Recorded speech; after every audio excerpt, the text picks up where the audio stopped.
नमस्कार, मैं हूं निशा शर्मा और आप देख रहे हैं राष्ट्रीय जगत विजन न्यूज।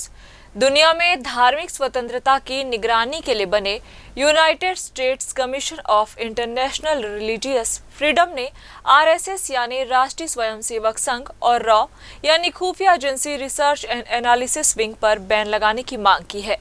कमीशन ने अपनी रिपोर्ट में डोनाल्ड ट्रंप प्रशासन से कहा कि भारत के आरएसएस और रिसर्च एंड एनालिसिस विंग पर प्रतिबंध लगाना चाहिए। कमीशन ने रिपोर्ट में आरएसएस और रॉ के कामकाज के तरीके पर सवाल उठाए। अंतर्राष्ट्रीय धार्मिक स्वतंत्रता पर अमेरिकी आयोग की 2026 की सालाना रिपोर्ट में भारत के लिए की गई सिफारिशों में आरएसएस और रॉ के खिलाफ लक्षित प्रतिबंधों के अलावा अमेरिका नागरिकों को उत्पीड़न के आधार पर भारत को हथियारों की बिक्री पर रोक लगाने की बात कही गई है। इसमें कहा गया है कि भारत और अमेरिका के भविष्य के सैन्य और व्यापारिक संबंध धार्मिक स्वतंत्रता से जुड़े हों। बता दें, आयोग अमेरिका की एक स्वतंत्र एजेंसी है जो धार्मिक आजादी के अधिकार पर नजर रखती है और व्हाइट हाउस को सुझाव देती है। हालांकि व्हाइट हाउस ये सुझाव मानने के लिए बाध्य नहीं है।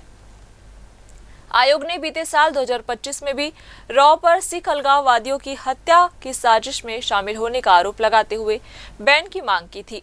आयोग की अन्य सिफारिशों में ट्रंप प्रशासन से भारत को विशेष चिंता वाला देश घोषित करने की मांग शामिल है।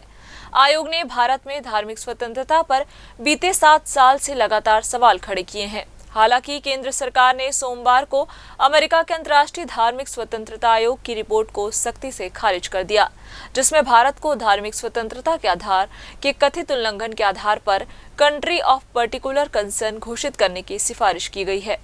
इस रिपोर्ट पर जवाब देते हुए विदेश मंत्रालय के प्रवक्ता रणधीर जायसवाल ने कहा कि भारत सरकार इस रिपोर्ट और उसमें भारत के बारे में की गई टिप्पणियों को पूरी तरह खारिज करती है। उन्होंने कहा कि आयोग बार बार देश की एक विकृत और चयनित तस्वीर पेश करता है। फिलहाल इस खबर में बस इतना ही। देश प्रदेश की खबरों से अपडेट रहने के लिए हमारे चैनल को सब्सक्राइब करें और नई खबरों के नोटिफिकेशन के लिए बेल आइकन जरूर दबाएं। नमस्कार।